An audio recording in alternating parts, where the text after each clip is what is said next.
Welcome to the Deep Dive. Today, we're plunging into a topic that truly impacts all of us. How to live well for longer. We're talking about extending your health span. That's right. It's not just about adding years to your life, but crucially, adding life to your years. Okay, so health span. What exactly does that mean? Well, health span is that vital period where you're free from chronic diseases and debilitating conditions. It's about maintaining vitality, independence, and, a high quality of life as you age. Got it. And to guide our exploration today, we've taken a deep dive into the groundbreaking work of legendary scientist Eric Topol, Ah, yes, Topol. specifically his best-selling new book, Super Agers, and also his popular Substack newsletter, Ground Truths. He's compiled an incredible amount of research on what genuinely moves the needle for healthy aging. He really has. Our mission today, then, is to pull out the most important and, frankly, surprising takeaways from his extensive work. We'll cover key pillars of health span, diet, exercise, sleep. And some cutting-edge science, too, right? Exactly. Some emerging insights. So, yeah, let's explore these foundational areas. All right, to begin our deep dive, let's start with something as fundamental as what we eat. Eric Topol highlights a pretty stark fact. Poor diet is linked to 22% of all deaths globally. I mean, that's a higher percentage than tobacco, cancer, or hypertension. It's staggering. Yeah. Yet with, 60,000 diet books on Amazon alone, figuring out what a healthy diet actually is can feel incredibly overwhelming. It really can. And what's particularly striking in Topol's work is his intense focus on ultra-processed foods, or UPFs. He doesn't mince words about them. How does he describe them? He calls them alien, industrially produced, unnatural substances. They're not even food. Basically, these aren't ingredients you'd typically find in a home kitchen. Okay. And the damage they inflict seems to come from two main angles. First, chemically, they're just loaded with additives and industrial ingredients, things like artificial coloring, high fructose corn syrup, artificial sweeteners, maltodextrin, dextrose, lactose. Usual suspects. Right. Hydrogenated oils, palm oil, emulsifiers like soy lecithin, xanthan gum. The list goes on. And the second angle. That's the physical processing. Right. The manufacturing involves molding, extrusion, pre-frying. It's all designed to maximize digestibility and speed up absorption. Which causes those blood sugar spikes. Exactly. Blood glucose and insulin spikes. It's the complete opposite of how natural fiber-rich foods work, which slow down digestion. Topol actually points to the NOVA classification system as a helpful guide here. How does that work? It basically categorizes foods into four groups: unprocessed, processed culinary ingredients, processed foods, and then ultra-processed foods. It helps you see just how much industrial tinkering has gone into something. And the impact of these UPFs, Topol shows it's really significant. There was an NIH trial led by Kevin Hall. Yes, that one was eye-opening. It really was. Yeah. People on an ultra-processed diet ate an extra 500 calories a day just naturally and gained weight, while those on the unprocessed diet, they actually lost weight. That's a pretty clear signal, isn't it? This overeating is intricately linked to a disruption of our natural gut-brain signals. And the health risks aren't trivial. Not at all. There's a sharply heightened risk for a whole range of cardiovascular and metabolic diseases. We're talking abnormal lipid levels, insulin resistance, widespread inflammation. Wow. Yeah, studies have shown notably higher risks for conditions like metabolic syndrome. That's an 80% increased risk. 40% for type 2 diabetes, 23% for hypertension, 55% for obesity, and even a 66% higher risk for cardiovascular death. That's huge. And what about cognitive effects? That's concerning too. For older adults, even a modest 10% increase in UPF intake is linked to a 16% increased risk of cognitive impairment.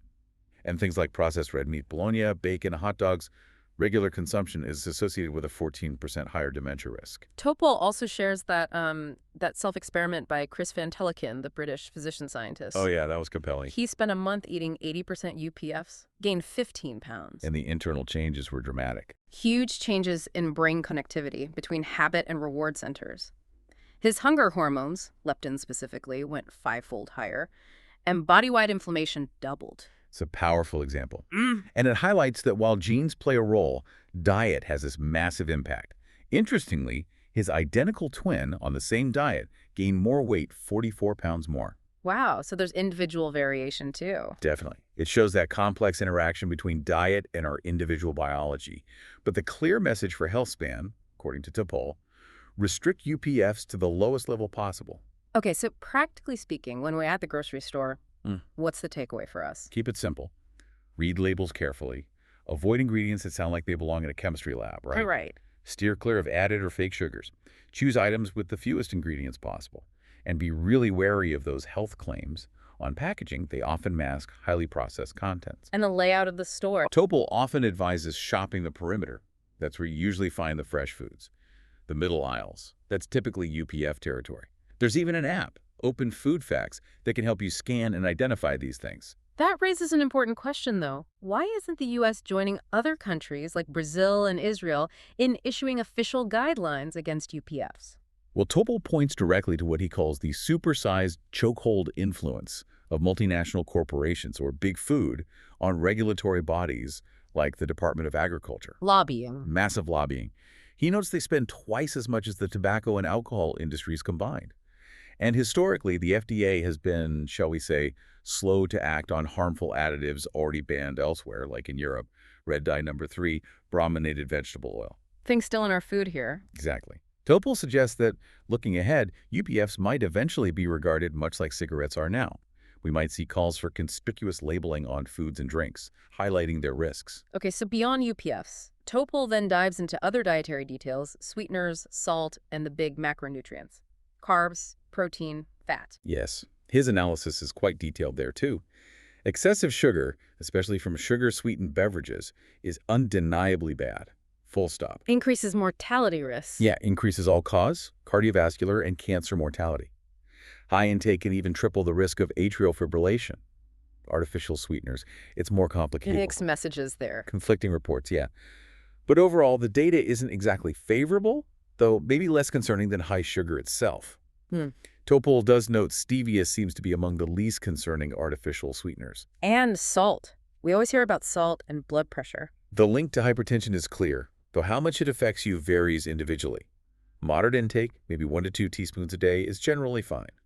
But above 5 grams of sodium daily, cardiovascular risk increases. And the average American Consumes about 3.5 grams daily. So not terrible on average, but many are higher. Plus, high salt diets might also pose risks for cognitive impairment by reducing brain blood flow. So limiting added salt, maybe considering potassium chloride substitutes, can help. Okay, now onto the big 3 carbs, protein, and fat. What's the key message from Topol here? The type of macronutrient truly matters, not just the amount. He talks about carbotoxicity, but specifically for the bad carbs. So, distinguish between good and bad carbs. Absolutely. Good carbohydrates, think dietary fiber, non-starchy vegetables, legumes, fruits, whole grains. They actually reduce mortality and disease risk. Bad carbs, like fast-digesting sugars and refined grains, they spike insulin and lead to weight gain. And protein, especially as we age. Right. The current recommended daily allowance, the RDA, might actually be too low for older adults because we naturally lose muscle mass with age, sarcopenia. So more protein might help. It might, but it's tricky. Extremely high protein diets have been linked to issues like atherosclerosis and pro-inflammatory gut metabolites. Topol suggests up to maybe 1.2 grams per kilogram of body weight is reasonable. But be careful about the source. Yeah, he advises caution with leucine-rich animal proteins. Honestly, the science on optimal protein intake as we age is still evolving. It's hard to conduct those large-scale long-term trials. Understood. And what about fats? They've had such a roller coaster ride in dietary advice over the years. It's a fascinating area, isn't it? There's actually a dedicated gut-brain reward circuit just for fat intake, and it synergizes with sugar to promote overeating. Making fatty, sugary things irresistible. Pretty much. But surprisingly, dairy, which was demonized for its fat content for so long, is now linked in some studies to reduced cardiovascular disease and type 2 diabetes risk, especially things like unsweetened yogurt and harder cheeses. So the type of fat is key again. Absolutely crucial.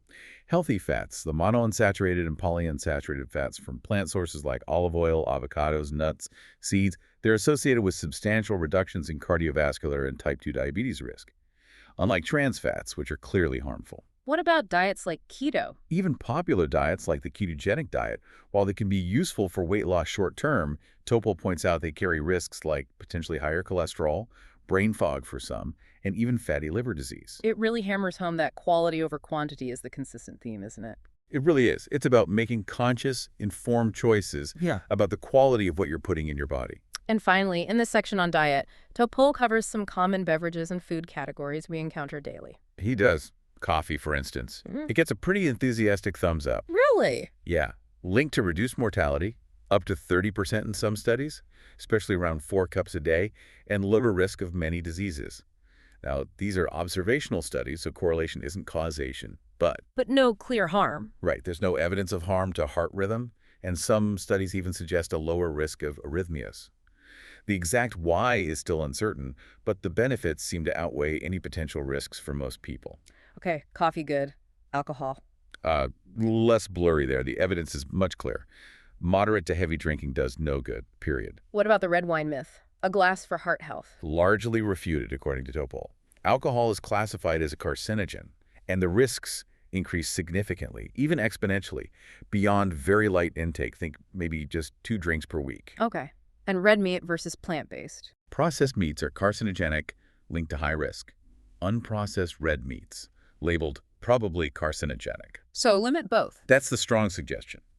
A shift towards plant-based diets, in contrast, is plainly healthier, linked to reduced risks of type 2 diabetes, all-cause mortality, cancer. A study on identical twins even showed plant-based diets slowed biological aging. But what about those processed plant-based alternatives? Good point. Need to be careful there, too. They can still be high in sodium and saturated fats, falling into that UPF category sometimes. Topol's bottom line is pretty clear. The more red meat, especially processed red meat, the less healthy you're likely to be. He then sort of brings it all together with the idea of a whole package of healthy eating and specifically mentions the Mediterranean diet. Yes, he really emphasizes this whole package approach. It consistently shows benefits like reduced cardiovascular and all-cause mortality. We're talking fruits, vegetables, legumes, whole grains, nuts, seeds, healthy fats like olive oil and avocados, fatty fish. The classic. Exactly. Olive oil itself is tied to about a 20% lower all-cause mortality and reduced dementia risk. These whole foods are rich in fiber, which directly counteracts the harms of those UPFs we discussed. And the Mediterranean diet has good evidence. Robust support. Multiple randomized trials show significant reductions in deaths from nearly every major cause: cardiovascular diseases, cancer, neurodegenerative diseases. While newer variations like green MED diets show promise, the traditional Mediterranean diet remains the most validated for positive outcomes. That's a lot to practical guidance on food. So for many of us, the next question is, what about supplements? Should we be taking handfuls of pills? Supplements. Topol takes a pretty firm stance here. He basically states there's little to no hard evidence for the benefit of most vitamins or supplements. Really? Even common ones? Yeah, especially if you're already eating a healthy diet. Even the really popular ones like vitamin D and omega-3s haven't shown clear benefits in large-scale trials. Any exceptions? A modest possible exception might be multivitamins for cognitive aging in older adults, but even that is still debated. There are some newer longevity vitamins, like taurine and choline, showing intriguing promise in early studies. Like in animals? Exactly, particularly taurine for promoting Healthspan in animal models. But they lack that crucial human randomized trial verification. So, his practical advice: take them with a grain of salt. Don't rely on them instead of a healthy lifestyle. Okay, let's shift gears. Moving from what we put into our bodies to how we move them. Eric Topol calls regular exercise the single most effective medical intervention that we know. It's a powerful statement, isn't it? He says if you could design a drug that did everything exercise does, it would be a miracle breakthrough. And he's right. The impact is profound and truly body-wide. Exercise leads to favorable adaptations in nearly all organ systems: cardiovascular, brain, pancreas, muscles, gut, liver, fat, tissue, immune system. It's incredible. How does it work? It protects against atherosclerosis, improves heart function, reduces inflammation, enhances mitochondrial function. A randomized trial even showed inflammation biomarkers were suppressed more by exercise than by a GLP-1 drug. Wow. That leads us to something fascinating Topol discussed with Yuan Ashley from Stanford, MotiPAC. Ah, yes, the Molecular Transducers of Physical Activity Consortium. It's this massive NIH project, the world's largest study of exercise, right? Looking at thousands of molecules in rats and humans. Exactly. 800 rats, 2,400 people, looking at 17,000 molecules. And what's compelling are the initial findings from the rat studies. They showed that regular exercise literally changes every tissue dramatically. In surprising ways. Often in surprising ways. Like they saw dramatic changes of the adrenal gland, high enrichment of immune pathways in the small intestine, things you might not immediately connect to exercise. Really reinforces this idea of hormesis. Hormesis. Yeah, the idea that the body learns to deal with the recurrent beneficial stress of exercise activating deep repair mechanisms like heat shock proteins. Ashley commented that exercise is a multi-system, multi-tissue, multi-dimensional response. And because of that, An exercise pill just isn't going to be possible. The effects are too complex, too widespread. right. And the data also showed differences between sexes. Significant sex-specific findings, particularly in fat tissue biology. It really underscores how vital it is to study both sexes independently. We can respond almost like two different species sometimes. And the human part of Motupac. Well, we can't biopsy every organ in humans, obviously, but it includes skeletal muscle and fat biopsies, plus blood samples to look at things like DNA methylation, immune changes, connecting directly to longevity research. And the best part, all this Motupac data will be open science, fueling research for years. Ashley shared a great statistic. 1 minute of exercise bought you 5 minutes of extra life. And potentially more if it's high intensity, maybe 7 or 8 minutes. That came from that huge UK biobank study. Topol adds that just brisk walking 450 minutes a week was associated with living 4.5 years longer. And it's not just about physical health, is it? Not at all. Exercise is incredibly potent for mental well-being. Studies show things like dancing, walking, jogging can be more effective for depression than many common drugs. Plus, it's strongly linked to improved outcomes for various cancers, partly by boosting the immune system. So for someone listening, trying to figure it out, what does enough exercise actually look like? How do you start? Topol's advice, and Ashley echoes this, is primarily about building a habit. Consistency is key. Aim for 5 or 6 days a week, maybe at a consistent time. Does it have to be super intense? Not necessarily. It doesn't have to be grueling. Simply accumulating steps, moving regularly, that's really important. Ashley suggests a combination of aerobic and strength training, maybe a 2.1 ratio favoring aerobic, but both are crucial. And don't forget flexibility. Often overlooked. Totally. Especially important for older adults or anyone who sits a lot. Okay, but is more always better? Or do you hit a point of diminishing returns? That's a good question. Some studies suggest maybe no plateau for mortality reduction, meaning more is always slightly better.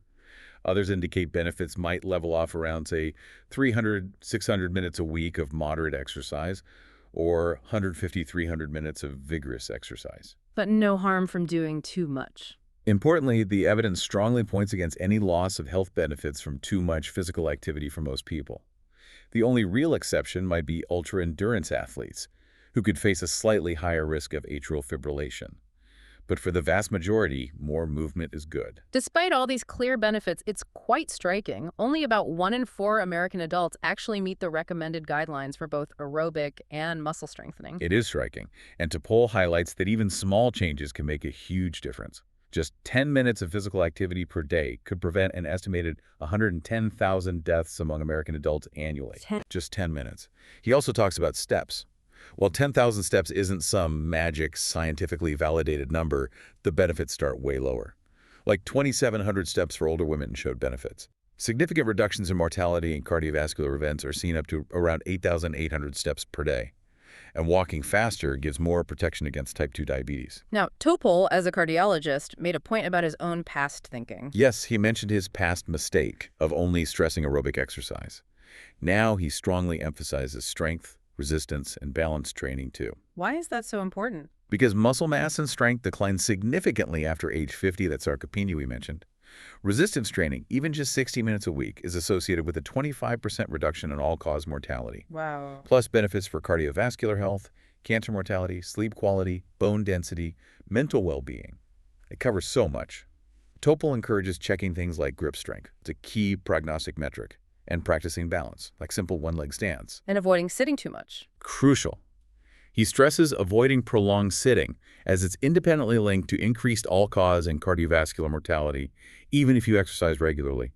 You can't fully exercise away the harms of being sedentary all day. The synergy between exercise and diet seems important too. Topol mentions a study on pre-diabetes. Right, combining calorie restriction with multimodal exercise, meaning different types of exercise, showed much greater improvements in insulin sensitivity than diet alone. They work better together. Definitely. And for anyone thinking, oh, I'm too old, it's too late to start. Topol shares that inspiring story of Richard Morgan, 93 years old. Took up rowing in his 70s. Now he's winning world championships, has the fitness level of someone decades younger. Amazing. It truly suggests there's effectively no age limit to countering or maybe even reversing some age effects through exercise. It's never too late. Okay, so we've covered diet and exercise. Next up, sleep. Topol dives deep into that magical sense of restoration we get from good sleep and why it's so vital for Healthspan. Absolutely. And the really big discovery here in the last decade or so is the brain's glymphatic system. The brain's what now? Glymphatic system. Think of it like a dedicated plumbing network in the brain. Its job is to clear out metabolic waste products, similar to how the lymphatic system works in the rest of the body. So it cleans the brain while we sleep. Exactly. This brainwashing, as some call it, primarily happens during non-REM sleep, especially that deep, slow-wave sleep. Macon Niedergard, the pioneer in this field, described it like turning on the dishwasher before you go to bed and waking up with a clean brain. That's a perfect analogy. And this waste clearance is absolutely critical for brain health. Just one night of sleep deprivation can lead to a measurable increase in beta amyloid. The protein linked to Alzheimer's. The very one. And chronic poor sleep is prospectively tied to the risk and progression of Alzheimer's disease. We're now getting confirmation from human studies about this glymphatic network. This raises a really concerning point, then, about something many people use, sleep aids. What does Topol say about those? Yeah, this is worrying. He highlights a new study showing that Ambien, zolpidem, a very common sleep medication, it actually suppresses norepinephrine levels. And norepinephrine is important for? It's key for driving that glymphatic flow, the brain cleaning. So ironically, the drug reduces the very waste clearance that sleep is supposed to enhance. So the drug might help you fall asleep, but harms a key function of sleep. Precisely. And other drugs might have similar adverse effects. Topol stresses that basically no commonly used sleep medications or supplements have been proven to improve waste clearance or deep sleep without significant side effects. That's quite a statement. So how much sleep do we actually need? And how does it change as we age? Around 7 hours seems to be the sweet spot, the optimal duration for most adults. Both too little less than 7 hours and actually too much more than 8 hours are associated with negative health outcomes. Like what? Increased all-cause mortality, declines in cognitive and mental health. And yes, as we age, deep sleep naturally decreases, sleep tends to become more fragmented, and our internal clock, the circadian rhythm, can shift earlier. Earlier bedtime, earlier awakening. Topol mentions that a huge chunk of Americans, maybe 35–40%, sleep less than 7 hours regularly. Yeah, and Americans generally get less sleep compared to some other developed countries. So for promoting healthy sleep and therefore brain health span, what does Topol emphasize? It really comes down to behavioral and lifestyle factors. Maintain a regular bedtime and wake-up time, even on weekends, as much as possible. Consistency. Consistency is huge. Regular exercise and regular meals, but with enough separation from bedtime. Think about that idea of early time-restricted eating, perhaps. Create a good sleep environment. Cool, fully dark, quiet. And screams. Avoid blue light from electronic devices close to bedtime. It really disrupts your circadian rhythm. And crucially, diagnose and manage sleep apnea if it's present. It affects a lot of adults, often undiagnosed, and it's linked to a doubled risk of cardiovascular and metabolic diseases. What about relaxation techniques? Things like relaxation techniques, meditation, and also digital cognitive behavioral therapy for insomnia, or CBTI, have shown real efficacy for improving sleep quality. He also mentioned sleep trackers briefly. Yeah, he notes that while they can help you identify triggers for poor sleep, their accuracy varies, the algorithms aren't standardized. And for some people, they can actually worsen anxiety about sleep. So use them cautiously. Okay, so beyond diet, exercise, and sleep, these core pillars, Eric Topol also delves into some environmental factors that maybe get less headline space, specifically social isolation and microplastics. Right. Social isolation and loneliness are really critical public health concerns. A big review, 90 studies, over 2 million people. Yet it linked loneliness to significantly increased all-cause mortality, cardiovascular mortality, and cancer-related mortality. Now, cause and effect isn't fully nailed down, but it's a powerful association. And interestingly, people with obesity seem more prone to it. It makes you wonder, could technology like generative AI eventually help mitigate loneliness? It's an intriguing question for the future, definitely. But then there's microplastics, something Topol discusses in his Ground Truths newsletter that sounds, well, truly alarming. It is deeply concerning. We know they're everywhere, but the latest research is hitting hard. A landmark study last March found microplastics and nanoplastics, MNPs, in the arterial plaque of nearly 60% of patients undergoing artery surgery. Inside the plaque itself. Inside the plaque. And their presence was linked to a massive 4.5-fold increase in subsequent all-cause mortality, heart attack, and stroke over the next few years. 4.5 times. And it gets worse. Unfortunately, yes. A new Nature Medicine study Topol reviewed shows that these MMPs accumulate in the brain at concentrations 7 to 30 times greater than in the liver or kidneys. In the brain. In the brain. And what's really alarming is that brain MMP concentrations were considerably higher in people with dementia compared to healthy brains. And these levels seem to have increased dramatically just between 2016 and 2024. Does this prove plastics cause dementia? It doesn't definitively prove cause and effect yet, but it's flanked by other concerning evidence. Another study in Science Advances, using a mouse model, showed MMPs in the bloodstream can cross the blood-brain barrier. Oh, wow. Yeah, cross the barrier, activate the brain's immune system, and lead to blood clots and neurological abnormalities. Topol refers to this whole issue as a plasticdemic, inciting aggressive inflammation throughout our bodies. Okay, that's terrifying. Facing something so pervasive, what can we realistically do? It feels overwhelming, but Topol suggests some practical steps. Actively try to avoid plastic-packaged foods and drinks whenever possible. Use less synthetic fabric as they shed fibers. Clean household dust regularly as it contains plastics. And heating plastics. Crucially, avoid heating plastic containers. Think microwaved ready meals in plastic trays, or even some plastic kettles. Heating leaches large amounts of microplastics into food and water. But individual actions only go so far. Exactly. Beyond individual steps, Topol emphasizes the urgent need for drastic cuts in overall plastic production and our reliance on single-use items. He calls it a crisis demanding immediate global attention. Okay, so this deep dive has covered a lot of these low-tech lifestyle factors, what Topol calls lifestyle plus cull. But he also highlights how cutting-edge, high-tech advancements are changing the game, right? Revolutionizing our understanding and ability to forecast health. Indeed. One major area is personalized nutrition, moving beyond the old one-size-fits-all diet advice. Because we're all different biologically. Exactly. As Topol explains, each person is unique. Wearable continuous glucose monitors, CGMs, are becoming much more accessible now. They let you see in real time how your blood glucose responds to different foods, exercise, sleep, stress. And our gut microbes play a role. A huge role. That landmark 2015 study from the Weizmann Institute really demonstrated that a person's unique gut microbiome is a key determinant of their glucose spikes after eating.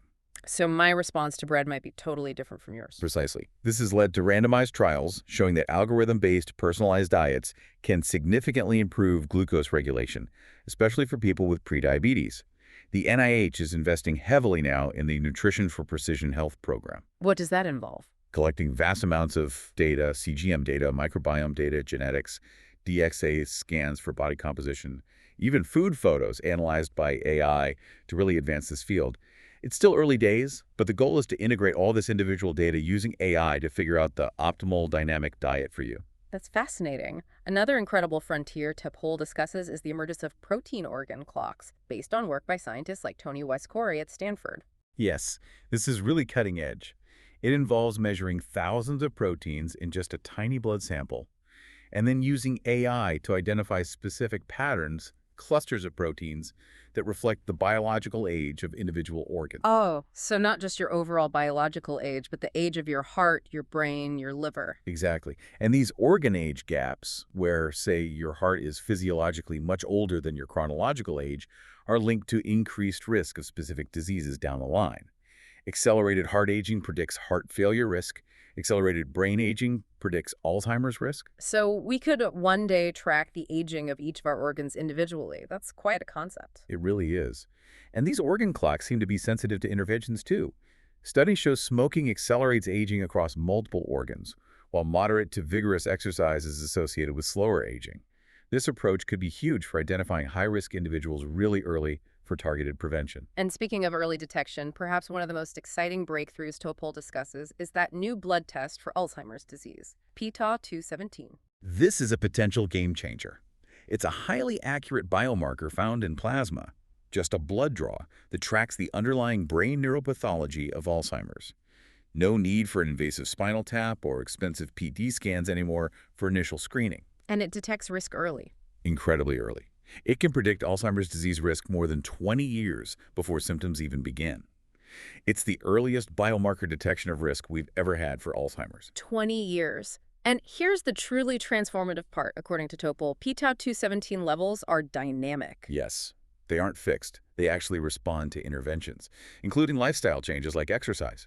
He cites a study showing substantial improvement in p-tau217 levels with comprehensive lifestyle changes. So it's not just predicting risk, it could track progress in prevention. Exactly. This opens up an entirely new vision for Alzheimer's prevention, much like how we use cholesterol levels to guide statin use for heart disease prevention. Topol believes p-tau217 will become a key part of risk assessment. Identifying high-risk people decades in advance. Years, even decades, so they can intervene proactively with these powerful lifestyle factors we've discussed, or perhaps with new drugs as they become available. This could finally allow for the primary prevention of such a devastating age-related disease, something previously thought almost impossible. Wow. This deep dive into Eric Topol's Super Agers and Ground Truths really paints such a comprehensive picture of how we can actively work to expand our health span.